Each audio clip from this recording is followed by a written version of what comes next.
Bonjour, bonsoir, na bandeko nyonso, bolanda biso et soyez la bienvenue na kati ya chaîne na biso ya Voice TV officiel. Merci na bino nyonso na ndeko attend na bino ya kota ya belema na biso. Tikete nzambe na lola amona bino pe apambola bino. Vraiment merci na bino nyonso. Bandeko lelo toza na recette na biso oyo ezali ya soso ya KFC na façon na ngai. Alors, on a bien découvrir comment tout réaliser yango. Merci. Voilà bandeko pour la recette na biso toza na sauce na makolo à sauce na biso déjà tout nettoyer yango très bien. Et awa tozo leka directement na quoi assaisonner. Awa toza na assaisonnement na biso.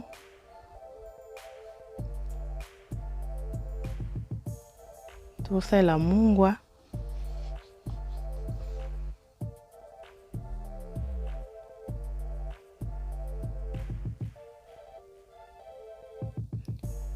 Tout ça là, ail, il y a poudre.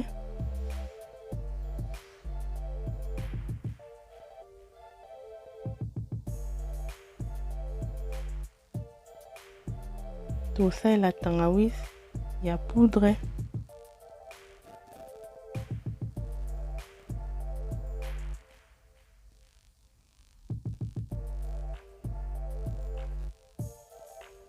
Tout ça là, poivre noir.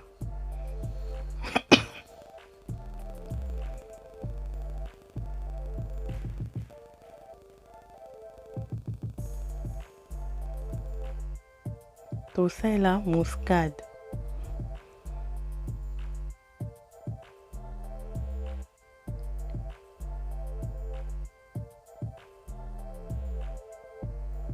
Et tout ça là, moutarde na biso.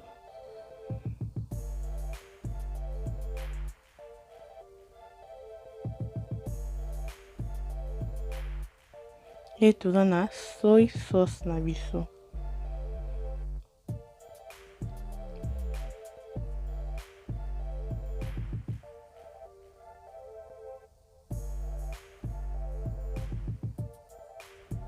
Après, biloko nyonso oyo totie wana tokomélanger yango bien. Après avoir kotia biloko nyonso oyo tolakisi bino wana tokomélanger yango esangana vraiment bien ekoma nyonso pâte. Voilà. Toujours mélanger. Esangana vraiment très bien.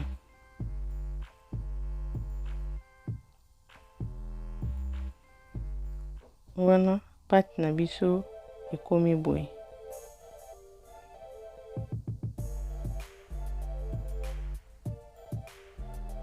Et voilà, toza sauce na biso koyo tozo dindisa na pâte na biso oto sala.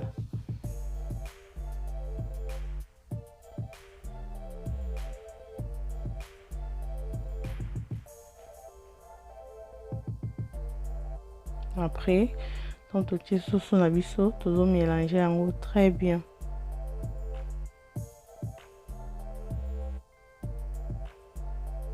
Donc, mélangeons vraiment bien pour l'assaisonnement et que tu as bien la katia sauce.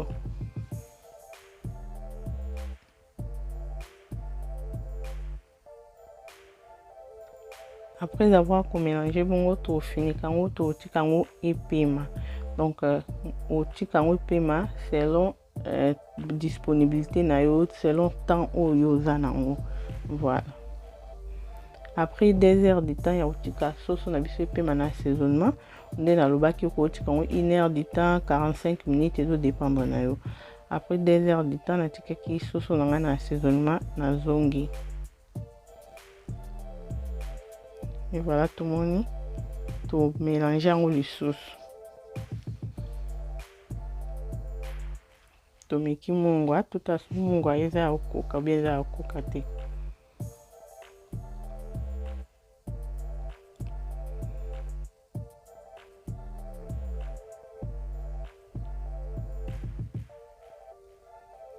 Et awa toza na farine na biso otomoni ya rouge farine na biso et puis toza na corn flour na biso. Donc bobetika corn flour wana na déjà en anglais et oyebisa en français so comme na wezani. Et voilà tozi awa na bol na biso totie farine na biso ou eza farine na biso normal.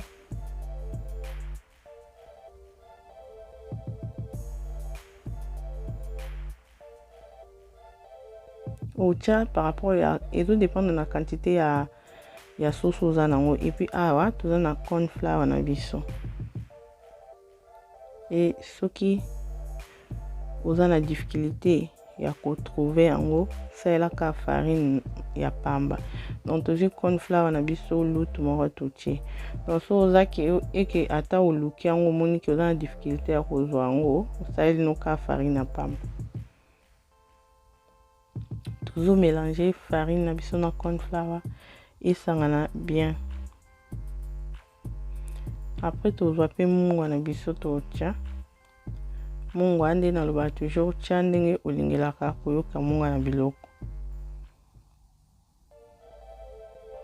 To mélanger pe mungwa et sangana bien.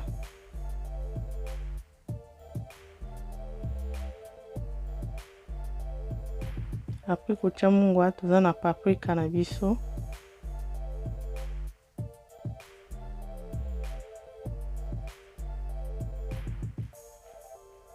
Toza na poivre noir na biso.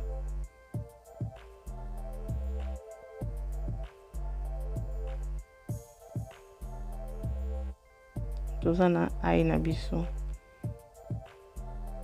C'est mieux que ça il y a poudre pour na bandeko batu na so naza na ail ya poudre te na ko sala ya fresh. C'est mieux que ça il y a poudre. Ba ail ya poudre na ba supermarché ezala quand même na ba Lidl. Donc na ba supermarché eza facile à kozwa ail ya poudre na tangawisa poudre. Voilà. Tout mélanger yango isangana nyonso bien. Et voilà, awa toza ba bol na biso mibale toujours kabula sikoyo farine na biso.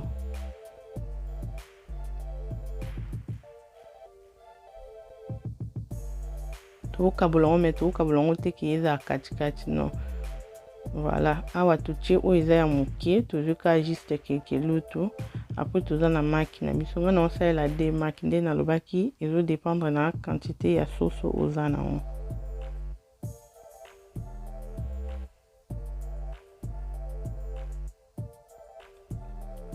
Totie de maki na biso et tozwa mai totia.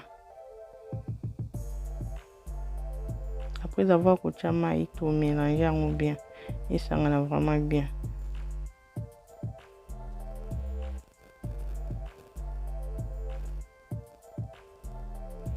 Donc na sel la fouet pour na i panja bambuma bien.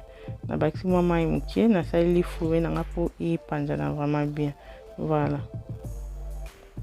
Après que ça bon to komi na solution na biso awa et puis farine na biso to ça qui mélange awa toujours sauce na biso to dindisi na kati ya sauce ou na bi ngonka sauce to dindisi na kati ya sauce.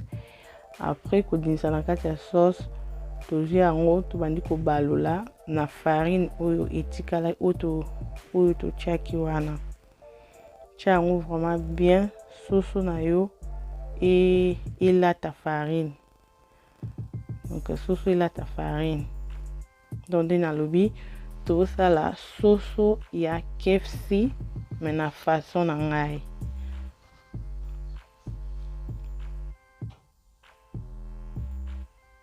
Et voilà. Sauce na biso et là ta farine.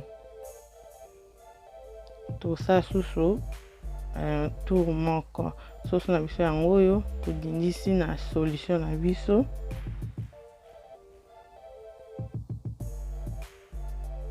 Après toko dinisa yango na farine bien vraiment sauce et là ta farine.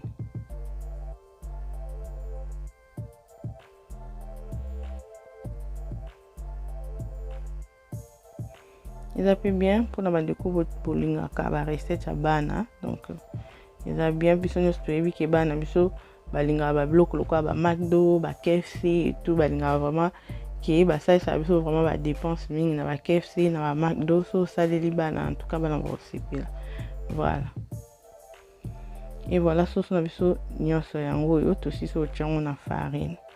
Voilà.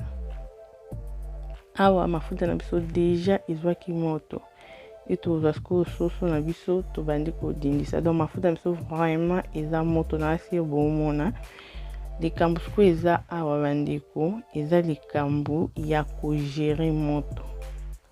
Soko omoni moto eza makasi okiti se, soko omoni mpe moto ekomi na se omatisi, soit omatisi na katikati, donc otiango vraiment te ke moto eza trop makasi parce que donc ezaka likambo gérer otala soko omoni ke moto ekomi makasi okitisi ndambo, soko omoni moto ekiti na se makasi omatisi ndambo parce que soki o gérer moto bien te soso ekobela te na kati.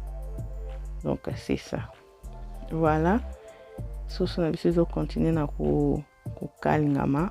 Après 15 minutes 32 secondes tozongi. Donc nde na ndoloba eza kaka likambo ko gérer moto pona ko permettre soso ebela. Po soko gérer moto bien te risque ezali ke soso na yo na kati ebela te.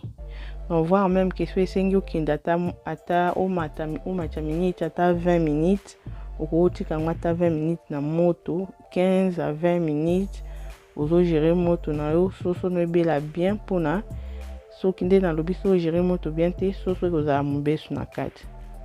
Voilà bandeko résultat ya soso na biso yango yo, soso na biso ya KFC yango yo vraiment eza simple ya kosala mais eza kitoko bandeko bomeka boza décider tout ça la bana na ndako bana bakosepela bana bakosepela na recette oyo na yebisi bino seben soso nanga eleki ya KFC.